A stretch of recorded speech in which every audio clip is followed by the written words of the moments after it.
Kia ora. Good morning, everyone. Welcome to the final day and the final session of the New Zealand Partners Workshop Week. I am Jignu Roy, Country Manager India for Education New Zealand, Manapau Kiteao, based at the New Zealand High Commission in New Delhi. We've seen over the years that the way businesses approach their customers is changing quite rapidly. Traditional marketing has taken a backseat and internet has brought a whole new world. Digital marketing has become a norm for successful businesses, and the pandemic has only accelerated the growth for it. We are actually really excited today to bring for you a digital marketing masterclass conducted by industry experts. It's my great pleasure to introduce to you Mr. Vikas Chawla. He's a serial entrepreneur and one of the top digital leaders in India. He is the co-founder of Social Beat, one of India's largest digital marketing agency, influencer.com, DigiGrad, and 22 languages. In his previous role, he worked at the National Skills Development Corporation. He is a management graduate from the London School of Economics and a business grad from Loyola College. We also have with us Mr. David Appasamy. He is the head of Social Beat's digital strategy, having previously served as the CEO of Raising Eyebrows and vice president of SIFI. He has over 35 years of experience in companies such as ITC Limited and Mudra DTB, with expertise in business strategy, brand and marketing management, digital marketing, and audience engagement. He's also the keynote speaker for many international forums, including the Asia Internet Council. From 2006 to 2011, he also co-chaired the task force on Internet and Telecoms Infrastructure and Services of the International Chambers of Commerce. So without further ado, I will pass on to our experts for today. So over to you, Vikas. For that lovely introduction, Jugnu. It's an absolute pleasure for me and David to be here today. And David will be taking the second half of the session today. I'm quite excited to share our learnings with you. So today we're going to be covering two broad parts. One is broadly around social media. How do you really engage with your audiences and really go after them over there? And David would then come in and talk a bit about content marketing and how do you really, what does it all mean and how do you leverage it for your purpose? If we can move to the next slide. Yeah, so three broad aspects, like I mentioned. One is social media and content marketing. And I'll also talk a bit about how do you track this to business results. And often we get asked, you're doing Instagram, you're doing LinkedIn, you're doing social media.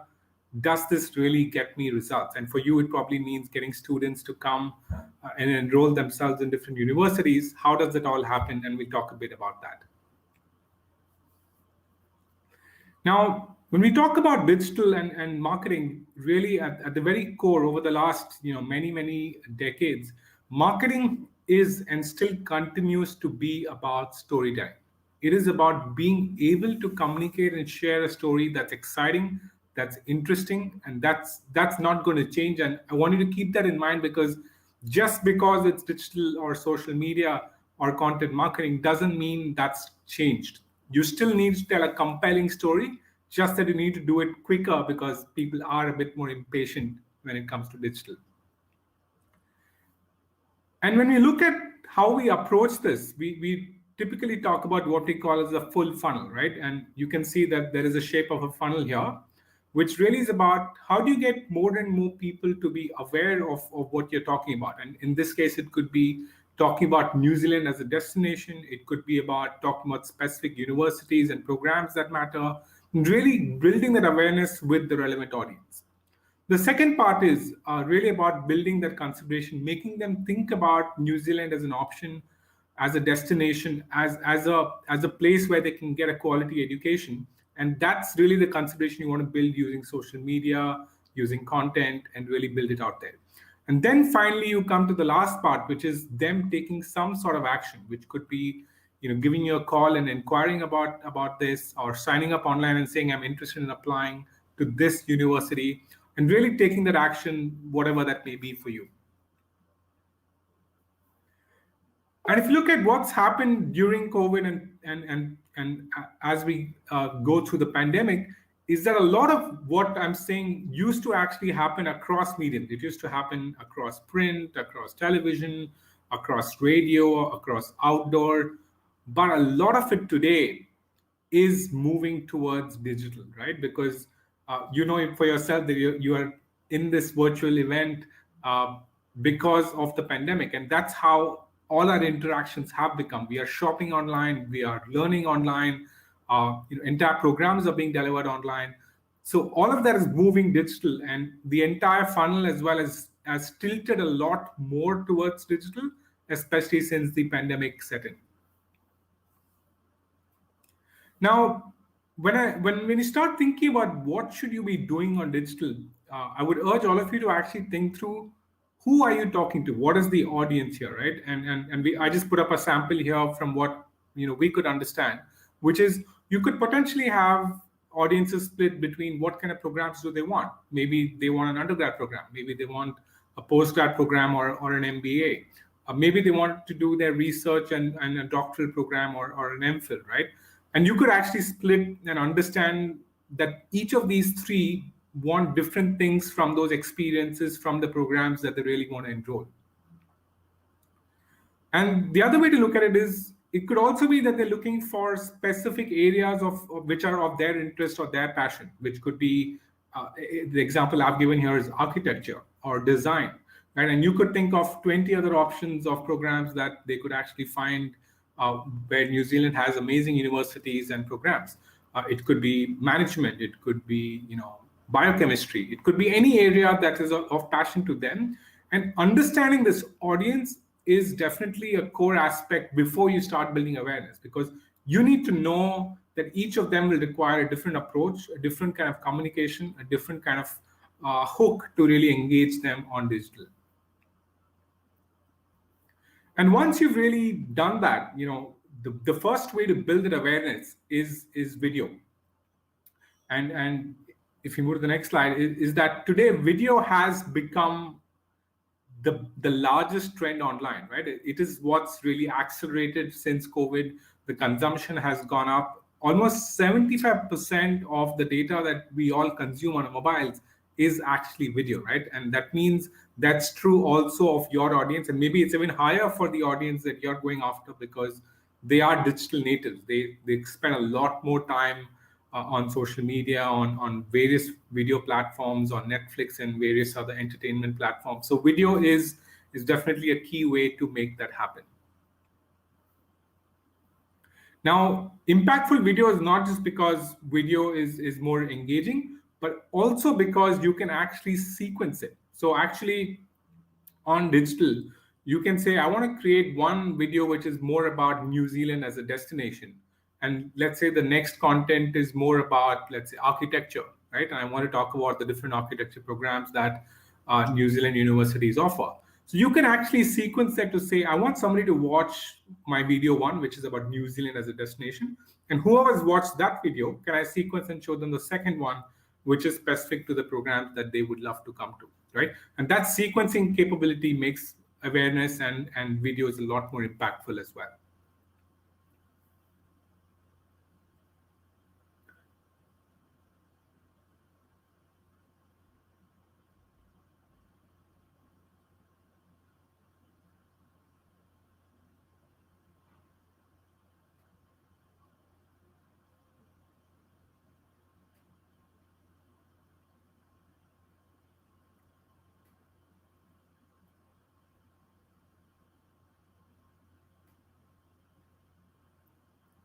Yeah, if you're wondering, there is no audio on this video, and that's for a purpose, right? Because these videos were actually created with the purpose of working with a no sound environment, right?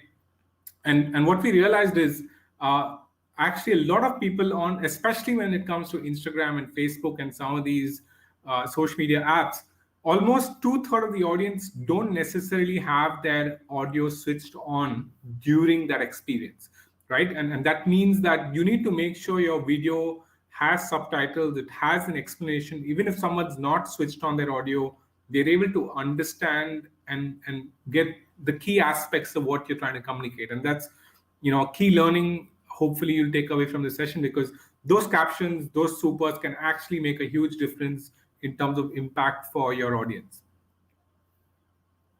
And we often get asked, okay, how do I create videos that are in a low cost, right? And I think there are amazing tools out there that help you create this.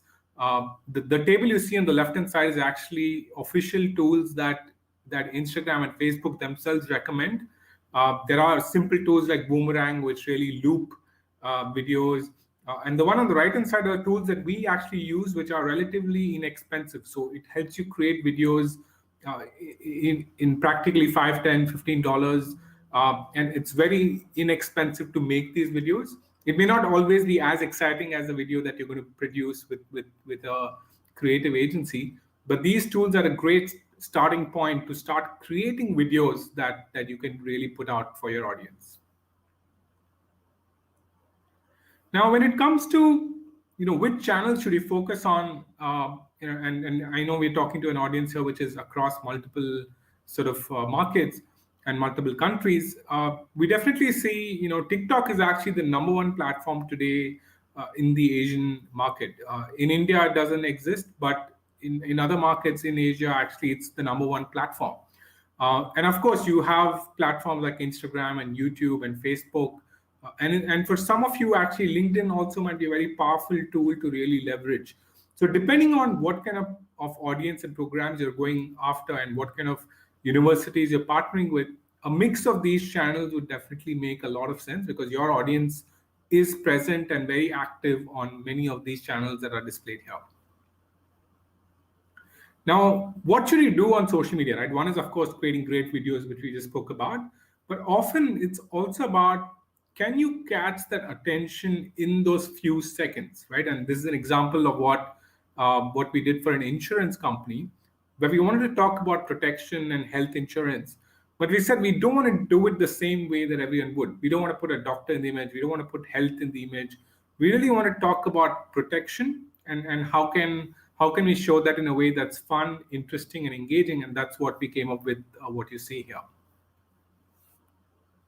Now, and you can do this in your industry as well. And we took an industry like healthcare, which is actually very difficult to create engaging content around. But we actually did a very interesting campaign, which was around Valentine's Day. And we said, hey, you're a hospital chain, but you can still talk about Valentine's Day by saying, can you love yourself, right? And that's a great angle to celebrating Valentine's Day for a healthcare chain. And they'd never done that before. And there was no hospital chain that was talking about anything at all on Valentine's Day, which helped them stand out. And that's really what you need to look at is, are there occasions, are there, things that you can talk about that can help you stand out in this entire space? And what we realized is, of course, social proof is a huge aspect, and especially with some programs now happening in a hybrid mode, some of it virtual, some of it on campus, possibly in New Zealand.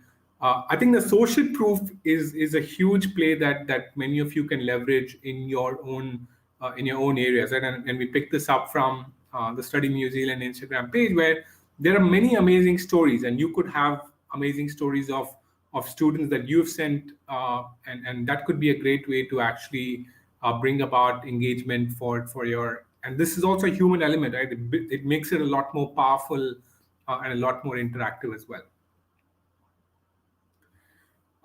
And a lot of what I showed you today is actually not directly saying, hey, I have this amazing design program, which is a 1-year master's. I want you to come and sign up. We would actually recommend that you make sure your direct communication is not more than 20% of your overall content that you put out there, because people can otherwise feel, hey, this is a very sales driven Instagram handle. I don't want to be here, right? So make sure you're adding value to your audience, and 20% of the time you can still talk about your programs, right? And saying, hey, this is an MBA program. These are the best universities that offer these MBA programs in New Zealand. Come and sign up. So you can do direct communication, but not more than 20% of the time. The other aspect is definitely also, like I said, adding value. And David will touch upon this a bit more as to how do you add value through webinars, events, really seeing how do you talk about things that are of value. And sometimes it's also just about saying, hey, you have questions, come over. We have a, ask me anything kind of a session. You can come and ask us whatever you want. Or sometimes could actually be an event where you have a speaker in a topic that can add value to the students and to the audiences that you're going after. And I love this example of what Tesco did. And they actually realized during COVID that there were a lot of first-time shoppers that did not know what did ginger look like, what did a certain element look like, and they said, hey, let's visually show this, and they actually made a whole series for husbands who were shopping for the first time, and I thought this was a very, very useful uh, way to add value to people who are confused about what did certain items look like.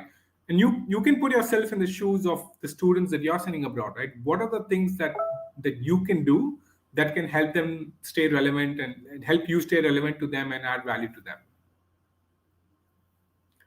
And really about a lot of it is also about the experience of being in New Zealand, right? And I've studied abroad, and I know the experience of being there is fascinating.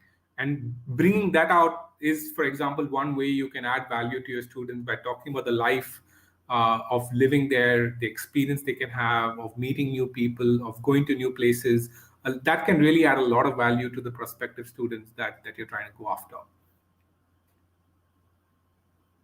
Now, each platform is different. We don't have time today to get into each of the nitty-gritties. But for example, if you look at Instagram, it requires a slightly different approach, right? It's more visual.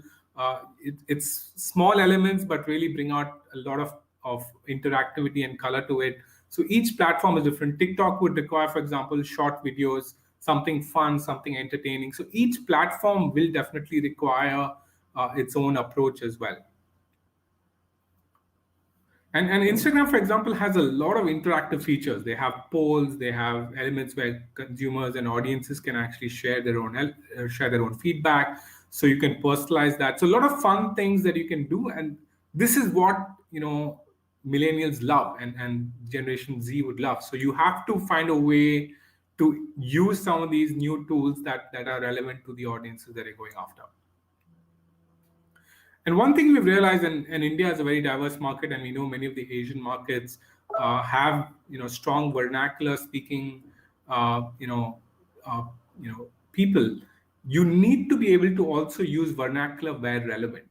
While New Zealand might be most all the programs would be English speaking, but it's still relevant to look at it and say, can I still talk in my native language here to communicate some of those programs that are relevant here? Now, one aspect I wanted to also touch upon was influencer marketing, right? And influencers are actually what we call as mini celebrities on social media. People who are very popular, let's say on Instagram, on TikTok, on YouTube, and lot of us, and me included, actually trust these influencers for information, for reviews, for really it's more like word of mouth, but done digitally. And really, these are the authentic voices, and there are quite a few, I would say, in the entire space of careers and education and or sort of exploring experiences. And find out from your own networks and find out digitally. There are tools online to help you with this that can help you find these influencers who can then do the digital word of mouth for you. Right, and these are not just large celebrities, or let's say people who are sportsmen or movie actors or other such celebrities, but actually these are people who have a large following on, let's say, a TikTok or Instagram, and they can help you reach larger audiences more seamlessly than you could directly do. I'm going to touch upon a little bit of the paid media, because I know some of you might be investing some money into, let's say, Instagram or TikTok as well. So how to look at it is, because of COVID, video and social media and search, and actually gaming as well, a lot of it is really, really growing, which means you need to find out where your audience is spending time. Are they spending time on YouTube? Are they spending time on TikTok? Are they spending time on Instagram? Are they searching for stuff, right? And David will touch a lot more about when someone's searching, how do you really capture them? But these are the areas to really look at and say, how can I invest some of my media and marketing budgets towards these channels that make sense. And on digital, you can obviously target people based on two broad aspects. One is what are their hobbies and interests, and in this case, for example, it could that could be people who love traveling. There could be people who love, let's say, certain areas which could be related to their programs.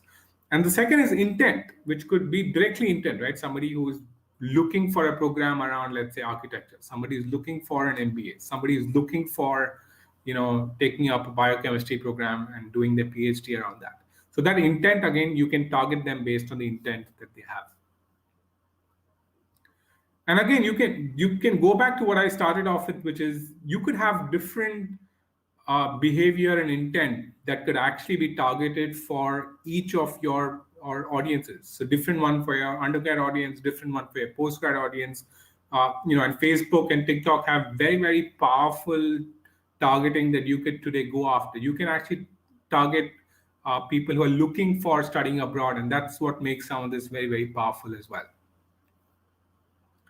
And that's why I started off with the audience, because you can also customize your communication for that audience, right? For example, this is for one of our companies that's into investments, where we said we want to show people saying, why don't you save money to plan your next vacation? And we actually showed this to people who love traveling.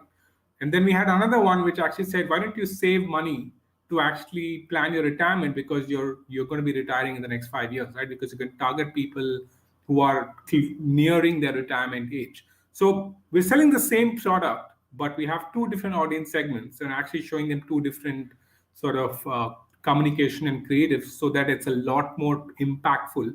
And you can think about how this can play out for your universities, your programs, and personalize that communication and creative. So I'm going to end with a couple of slides on how do you track this back to outcomes, to business results. Now, when digital really started out, a lot of it is about how many Facebook followers do I have, how many likes do I have, but they realize that's not the real result, right?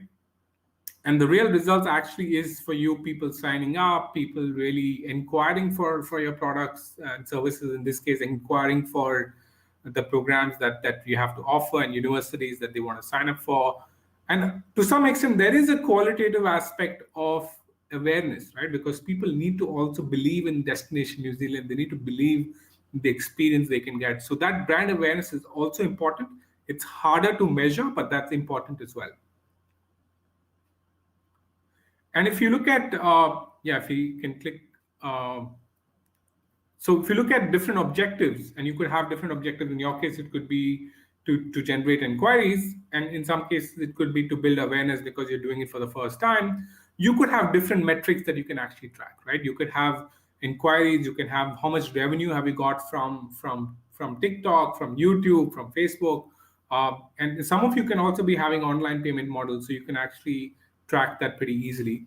On the brand awareness side, it's a bit more harder, but you can actually today track how many unique people are you reaching, how many times have they mentioned or commented on your content, and that's again a way to track and measure brand awareness. And one tool I would actually recommend all of you to try out is definitely Google Analytics. It's a free and powerful tool that can actually help you track how many inquiries you got on your website or landing page, and actually understand where are they coming from? Are they coming from Google? Are they coming from Facebook and Instagram? Are they coming from somewhere else? Are they coming from an email campaign that I did? And that's really one way to track some of the results that I was sharing in the previous slide. Right, so that's a quick gist about social media and what it does. I'm now going to hand it over to David to take it on in terms of content marketing. Thanks, Vikas. So we move on towards content marketing by first understanding why content has become so important. And that's because all of us are searching all the time in terms of what we want to find, whether it's a product, whether it's a place, whether it's a restaurant, whether it's a review, whether it's a person, whether it's a job, or whether it's a course that you want to attend, right? So this is what Google calls the discovery mindset. Search is something that we've all become habituated to, even before the pandemic. And as Vikas pointed out, during the pandemic, it's only become second nature. It's become heightened. Even when we are, wondering what to do next, we go and search for something to look at. We look at new places to travel to. We look at new recipes. We look at new pieces of information. Search is something that is here to stay. What also happens, and as you know, video is one of the rising stars of the content world, is that the videos start rolling the moment you scroll onto them. And we tend to watch because we're willing to discover something new. And this has become part of our behavior online as well. And lastly, because we've got this information seeking behavior, we're seeking out information on topics we may not have looked for before. And we are willing to look at information on blogs, willing to look at other content on social media from all kinds of people. It could be our friends, it could be our relatives, it could be a celebrity, it could be an authority figure, it could be a political figure, but we are searching all the time. So content has become a fundamental, they say content is king, right?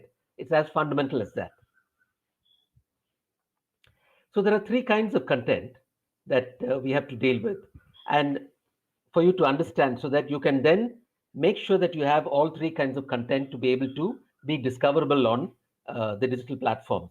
One is owned media, and these are really, your website, your Facebook page, your Insta handle, your Twitter handle, and so on and so forth. Maybe even a microsite or lead generation page. Then you have what's called paid media, which is the advertising and the promotions that you pay for. And then you have what's called the earned media.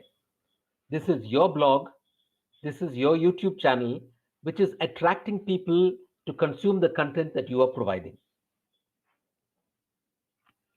And if you look at this, it is the earned media that's going to give you returns over time, reducing your need for paid media. You don't have to depend so much on paid media if your earned media is very, very good, very deep, and very wide. So generating content that is your own is of vital importance as part of your content marketing strategy. But what kind of content should this be? So BuzzSumo and Moz, who are two of the leading websites which provide analytical tools as well as applications for search engine optimization, analyzed about 1 million pieces of content, and they found that these are the kind of pieces of content that people like to discover and look at. They're naturally curious. We all have a natural curiosity, and these kind of content kind of cater to that. Videos, what are called listicles, the top 10 universities in New Zealand, for example, how to apply for a course in New Zealand, and why you should be thinking of studying in New Zealand. So that kind of stuff, and then infographics to make it very, very interesting for those who are looking at it. Research reports in terms of how have students who studied in New Zealand fared, in the countries that they went back to, how are they faring in their careers? How well are they regarded, for example? Or surveys and quizzes, which is the best country in the world for quality of life at this point of time, where you could be studying. There are all kinds of things you can do that are very, very interesting so that people find you. And they find you through search engine optimization, or what we call SEO. So the big question is, what is SEO? All this sounds terribly technical, isn't it? Actually, it's not. And I'd like to demystify it for you. What the questions people were asking offline to their friends, their relatives, their classmates who had studied abroad, or people in their jobs, their colleagues who had studied abroad, or anybody else. Now they're replicating it online. They're asking those questions online. They're searching for that information online. It's as simple as that. It is the human behavior that we're catering to. So don't think of it as being technical. It's a question of understanding what are people looking for. It's as simple as that. Granted, they look at it in various ways. They may look on Google, they may look on Quora, they may look on LinkedIn. It doesn't matter. The fact is they're looking. And it's for us to find out what they're looking for. So this is what the way forward looks like. You have something to tell them about studying in New Zealand. They're looking for studying overseas, and there is a point at which to meet. And that is the relevance that you need to be addressing. That is your content marketing sweet spot. Now, what are people looking for when it comes to New Zealand? I did a quick search yesterday and I found they're searching for medicine, they're searching for nursing, they're searching for pharmacy, courses to do with all of this. And they're searching for, of course, cost of education in New Zealand, things like that. This is a very simple search because Google provides you prompts based on what other people are searching for. So this is a very quick dipstick to give you an idea of what people are searching for. But of course, you need to use tools to be able to dig deeper and to know what the rankings are and so on.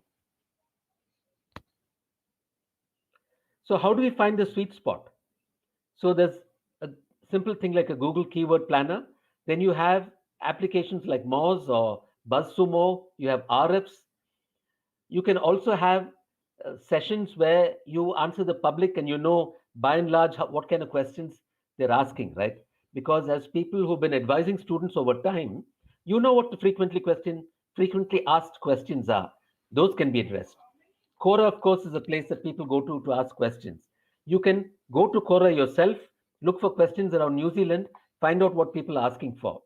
You can get a number of students together whom you know and brainstorm with them as to what are people really looking for today and what kind of questions are they using when they're searching. And use your imagination, be creative, and you'll find you're really catering to human nature, only you're doing it digitally.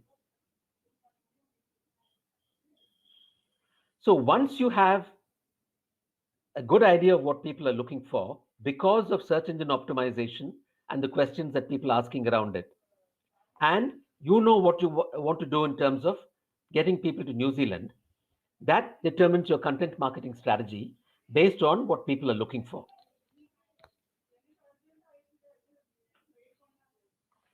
And why is it important to go through this process instead of doing guesswork?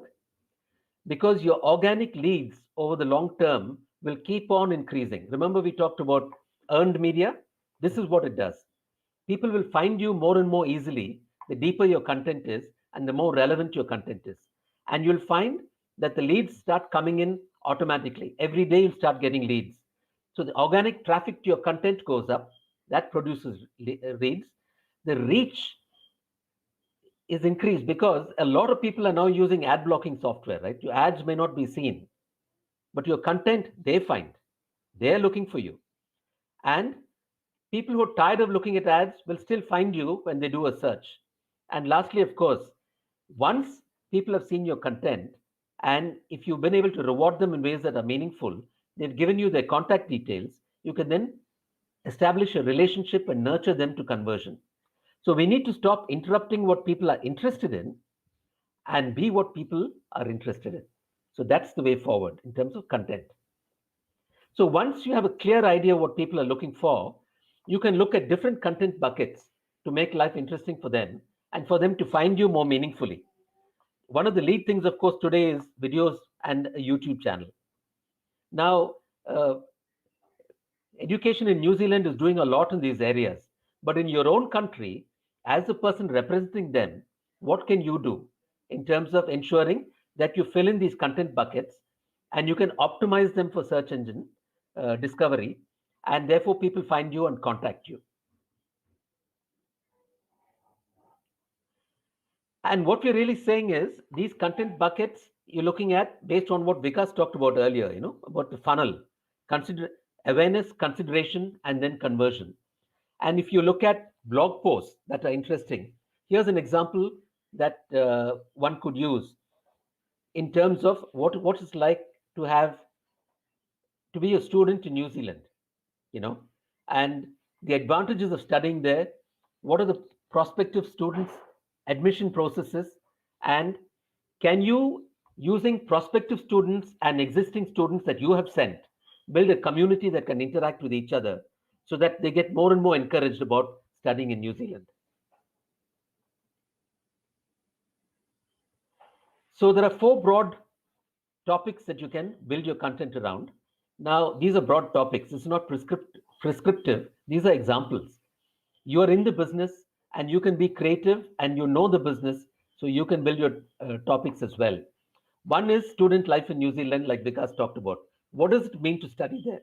How nice is it? What is the experience like? Second is, can you spotlight departments that people are looking for? From the example we saw earlier, people looking for medicine, pharmacy, nursing, and law. So can you highlight those? Because there may be more searches for those. You might also be talking to students already and knowing the trend in terms of what kind of departments people are looking for. So you could showcase those. Then how does one apply for a course in New Zealand?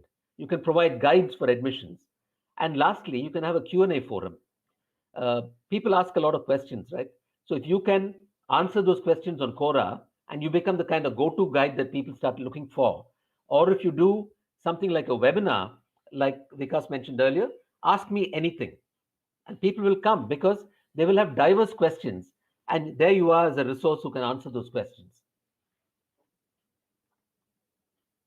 This is an example of a blog post on Education New Zealand's website. There's a small typo there, Marina, that you might want to correct. It is before you graduated, not your. I'm sorry, I just noticed it.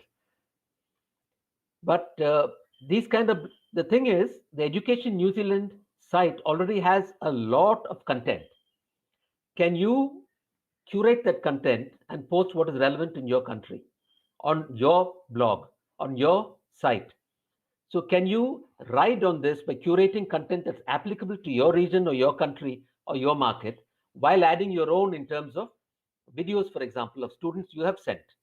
Or can you set up question and answer sessions with the professors and departments of interest to students whom you're nurturing? So you can be as creative as you want, but the content should always be of benefit to those who are looking for that information. It could even be a simple blog post with Q&A. This is an example of a blog post that we have done on our site, where because of the pandemic, e-commerce is taking off in a big way. So we're kind of doing a lot of articles around e-commerce because people are searching to find out how they can improve the e-commerce abilities. But what I want to point out to you here is the panel on the right. Whenever you do a blog post, always provide a field for where people can give you their details if they're interested. Name, email ID, phone number. It's as simple as that. If you can capture that data, you can do personalized email marketing to them so that you can continue to build that relationship until you start serious discussions with them. What you can also do is what's called a pillar content. Now, a pillar content is pretty long form and it comprises of sections. Now, each section could very well be a blog post on its own. And the pillar is constructed that way. And therefore, because it is so long and has so many sections, the number of keywords it can incorporate based on search engine optimization, the analysis that you've done is a tremendous number. So a pillar post can come up on searches much faster than any other singular blog post can. And because the pillar post incorporates so many singular blog posts as well, the chances of people finding it are extraordinarily high. And across every one of them, you need to have your panel capturing information, the contact information of people who are interested, like you see in this one. And we talked about webinars earlier as well. One could be Ask Me Anything. The other could be, for example, an expert from Education New Zealand with whom you're forming a panel and talking to prospective students in your country. It could be with a medical university in New Zealand with a department head, a doctor who's a specialist in a field that prospective students from your country are interested in. It could be law, it could be nursing, it could be the key subjects that people are looking for in terms of their further education. And if you do those kind of webinars, and it's easy now because it's a webinar, right? Doesn't matter if the doctor or the physician or the expert is sitting in New Zealand. We're all together now across some 6 different countries. So it becomes very simple. It's an advantage. So think very creatively about how you can cater to the needs of prospective students in your country using webinars and using multiple resources to be with you to answer those questions.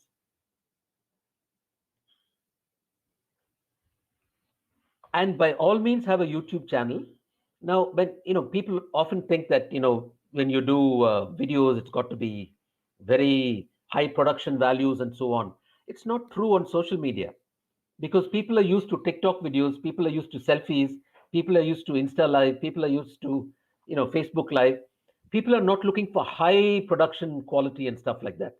So it's actually quite simple. You could have the students you sent to New Zealand take videos of themselves or take videos of the campus and send it to you, which you could put onto your YouTube channel with an overlay with your voiceover talking about so and so university, for example. Or they could themselves be talking on camera, talking about their experience in that university. Be creative, but the point is it has to be engaging to the point of being compelling. People must want to watch. It's got to be that way. The videos need not be very long, even if they're a minute, minute and a half. They're capsules that give a kind of a window into what life as a student in New Zealand could be like, or life as a student in a particular university could be like, or life in a multicultural society could be like, the kind of friends you will meet, from how many different countries, and so on and so forth. Now, this is compelling human content that people will want to watch. And that is what will kind of inspire people to say, hey, that's a place I'd like to go to. And of course, you will SEO optimize it so that people are able to find it easily. And lastly, we come to the contact list. People who sent you their contact details. Now, in your country or your region or your market, you probably will not be having at any point of time something like 30,000 prospective students. Based on your content and how good it is, the responses will be coming in. Maybe you'll have 5 to 10 responses a day. Can you send them a personalized email before end of day every day? Can you build up a bank of pictures depending on what interest they have shown, where you can send relevant pictures and say, can we have a conversation? Can we take this further? Can we meet on Zoom or Google Meets?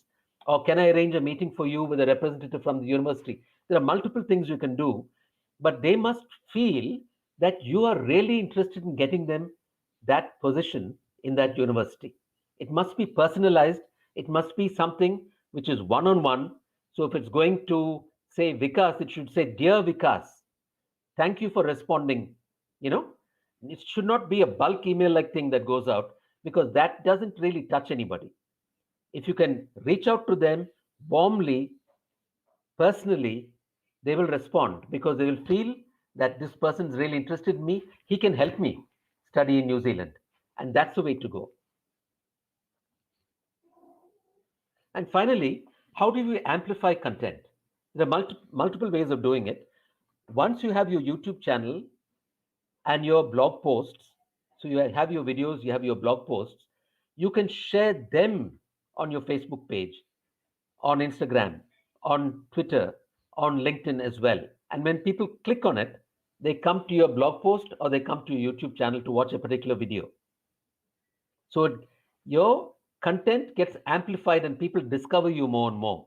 And once they discover your channel or your blog, they will maybe even come back on their own. Maybe they'll want to subscribe to it if they're really interested in New Zealand. You can also, of course, use ads like Vikas talked about earlier to promote this content, whether it's on Facebook or whether it's on LinkedIn or elsewhere. You can even have people subscribing for your blogs on email so that the moment you put a blog post, it goes automatically to the email IDs. So you can respond to questions on Quora, on Reddit, and you can link people to your content. So there are multiple ways of doing it. But the thing is, for you to realize this is not technical stuff. This is only responding to human beings who are looking for information that is of value to them in a way that you're using the multiple applications that are available to you on digital to make it easy. And mind you, this is like learning to ride a bicycle or drive a car. Now we can tell you about it. Unless you dive in and start doing it, it'll, from the outside, it'll always look technical. But once you start going in and looking at it, it's very, very simple. I'll end with this. You might think, how do I do search engine optimization when I don't have tools? Just Google it. Just put in search engine tools You'll get RF, you'll get Moz, you'll get BuzzSumo, and you'll get 100 more. These three that I mentioned are used by the leading brands around the world. They have free tools and they also have subscription models, and you can use them. Now, how do I use them? LinkedIn has free courses. Did you know that? There's LinkedIn Education. If you, even when you put search engine tools, the ad from LinkedIn will come up telling you that you can learn how to use these tools. It's free. You can go and have a look at it. Or you can register for a digital marketing course and do a short 3-month course over 2 hours every evening or something. It's very simple. It's only a question of familiarization, like learning to drive a car. So it's as simple as that.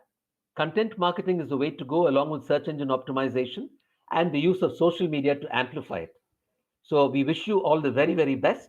And we'll now close the presentation part and open for questions.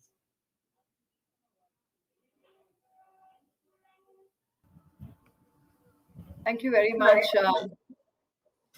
David and Vikas. Okay, can you hear me? Yeah. We've been getting a lot of questions, actually. My mind's been working overtime thinking of all of these amazing ideas that you've been giving. And so have all of our attendees. So there are these questions. I'll try and go through them.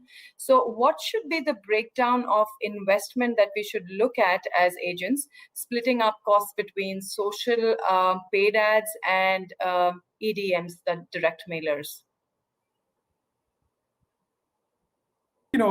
We would say actually the social media, which is the organic part, there is the cost is actually more around creating the content. So you should probably set aside, I would say 20 to 25% of your overall marketing budgets there.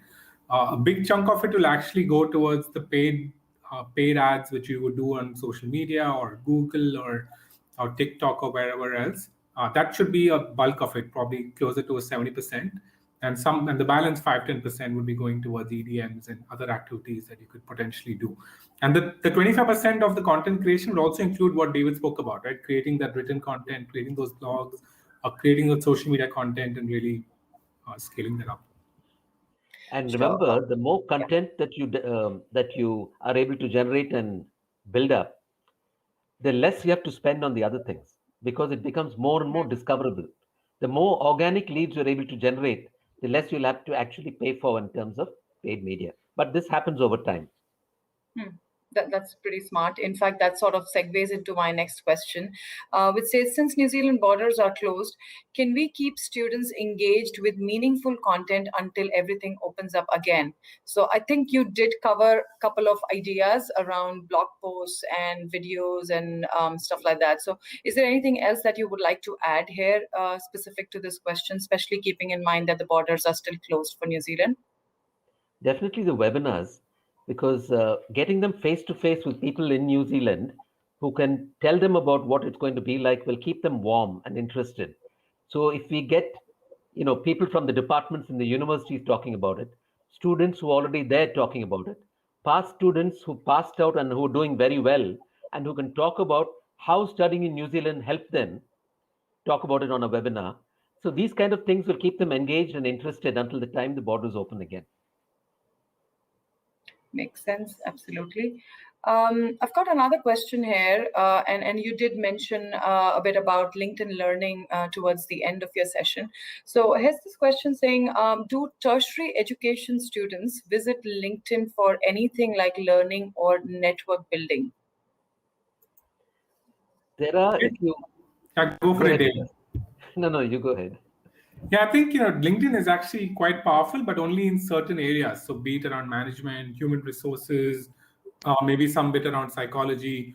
But if you look at a broader base of tertiary education, maybe not, because LinkedIn is at the end of the day a professional and sort of focused more on management. So definitely for those kind of programs, it makes a lot more sense. I think, David, over to you. Yeah, that's absolutely right. LinkedIn is also good for streams of study like human resources management, for example. Things like that you can look at for LinkedIn, but otherwise, no, it's not really the go-to place for people who are in other areas of study. Great. And because I recall you mentioned some of these apps, and there is this question about what apps do you recommend to create video content? So are there some like top 5 apps or top 3 apps that you would recommend? I think the easiest one we've seen is Animoto, which is ANI, Animoto, MOTO, Animoto. So that's definitely, I would say, a top tool. If you're looking at freelancers helping you with great videos, then Fiverr is a great option, which is FIV5 with a double R at the end, Fiverr. These two platforms, I think, are great places to start that journey. But of course, if you're creating something on your mobile, there are like so many tools, right? There are hundreds of tools out there. There's Boomerang. There's, if you just search for it in Play Store and App Store, you'll find a bunch of tools as well.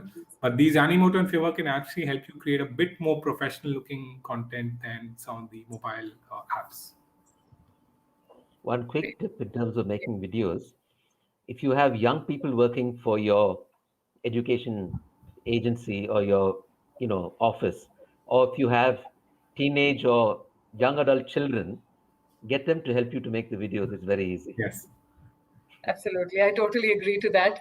I usually ask my teenagers to help me. And that moves us to the next question. How early should we start to run ads for a campaign? Where did it go? Does FB post boosting work the same as running an ad? Yeah, great question, Jugno. I think how early should you start? Typically we recommend that not before 8 to 12 weeks from when you want them to really do something, right? So let's say the applications begin in September, maybe 8 to 12 weeks prior to that is a good place to start, not prior to that. In terms of Facebook page boost versus ads, we actually don't recommend Facebook page boost at all because it doesn't lead to any business outcome. We would actually recommend running either a Facebook form lead or a conversion ad, which actually takes them to a landing page or a website where they can actually inquire, where they can leave their number or email ID. Or in some cases, you can just give your number and say, hey, call me, and really boost that. So I think there are some ways, but definitely keep the business outcomes in mind, because the Facebook page boost, the only outcome it will give you is likes and comments, which may not necessarily lead to them inquiring directly. So do the web conversion ads or the form leads. Those are better ways to make this happen. And experiment with your targeting. When you're doing those ads and form leads, experiment with the targeting. Try and understand exactly how accurately you can target to be able to get the responses. And over time, you'll get it. And if you know what kind of courses that you're advertising and what kind of profile of students you're looking for, and you look at what Facebook offers you, you can figure it out. Those are absolutely great insights. We've got another one here. Are competitions on social media platforms like Instagram, etc., good way to engage with students? Absolutely, the competition targeting is available for you to go after, right? So if Instagram is your go-to platform, you can actually target people who are looking to study in the UK, in the United States, or even competitor brands of yours, right? So, but of course, Facebook will only give you the larger entities. So if there are really small competitors, they may not show up in the interest targeting that Facebook will have. But definitely people wanting to study in different countries, yes, that's definitely possible, and you should try that out as well.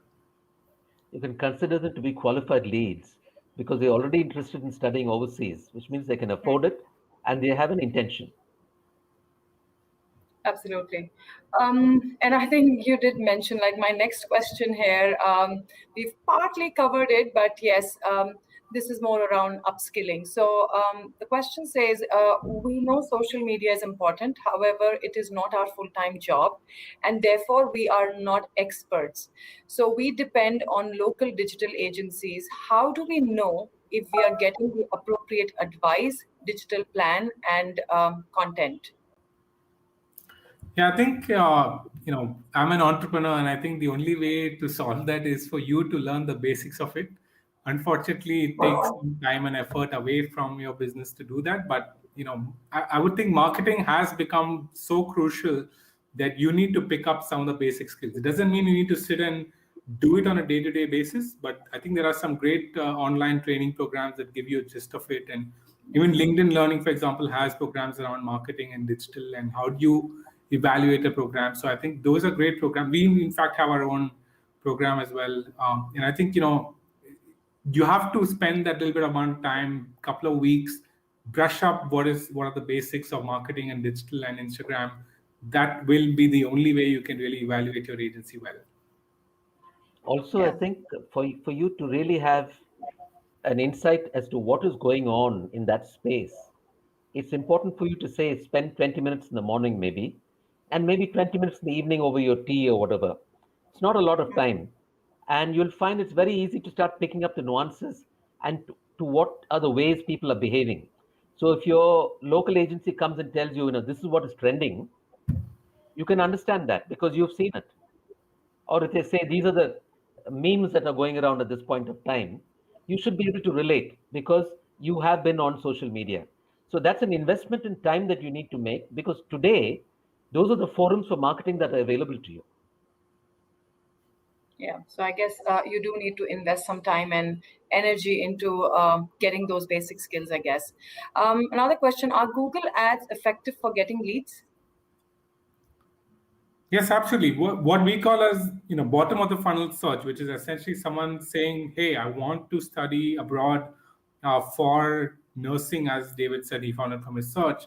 I think that's very, very powerful. You can definitely look at it. You do need to have a effective landing page. There are tools again out there like InstaPage and Wix that help you create impactful landing pages easily.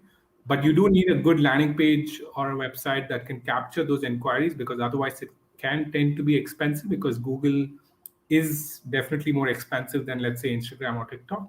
But it is also people who are really, really interested. So the percentage of people who convert is actually much higher in Google. So somebody inquiring and then eventually signing up and applying for a program, Google will give you the highest percentage of conversion. So you should actually look at not just what is your cost per inquiry or cost per lead, but actually what's your cost per final customer, right? And there actually realize Google is probably the number one channel.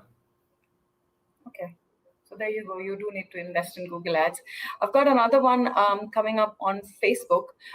So Facebook has recently updated their privacy settings, privacy terms and conditions regarding iOS users for more protection. It's harder to target the right audience ever since. Any advice on how we can solve this? Yeah, it's a new problem. I think we're still trying to solve for it. But I think one way to look at this is that you do need other tools to be able to track this, which is where I think Google Analytics and having your own website can help you play that role because then you can actually also go after people who have visited your website because you may be doing offline events, you may be doing emailers, you may be doing webinars like we discussed, and all those people will eventually come onto your website. And we call this the first party data of consumers, that you have data of people who visit your website. That targeting and those people are your most powerful targeting you would have on digital today. What you're talking about is the secondary audiences and third party audiences. Those will start diminishing over time, and the iOS change has actually diminished it even further, which means you need to look at how can you get more and more people to your website using all the digital tools that you have, the blog content that David spoke about, emailers, webinars, offline events. Get them to your website so that you can capture them there and then show them your communication from there. Absolutely makes sense. Just conscious of time, we've got under a minute to go. Got another one. Do you have a sample or do you have any tips on how to create effective social media plan? I don't know whether we can answer that in under 40 seconds. I can answer that in 45 seconds, but I think start with the audience, right? Like I said, so figure out who the audience you're going after. Are you going after the nursing audience? Are you going after the architecture audience? Is it for undergrad? Is it for postgrad? Figure out the audience. And second, figure out what is unique about you as an education partner for them, right? What is the value? What is that one value you want them to remember about you? One USP that you want them to remember about you?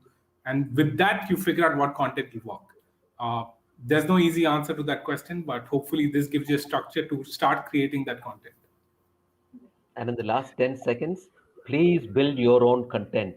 Your website, your blog, your YouTube channel, The more content you have, the stronger you'll be in terms of generating leads.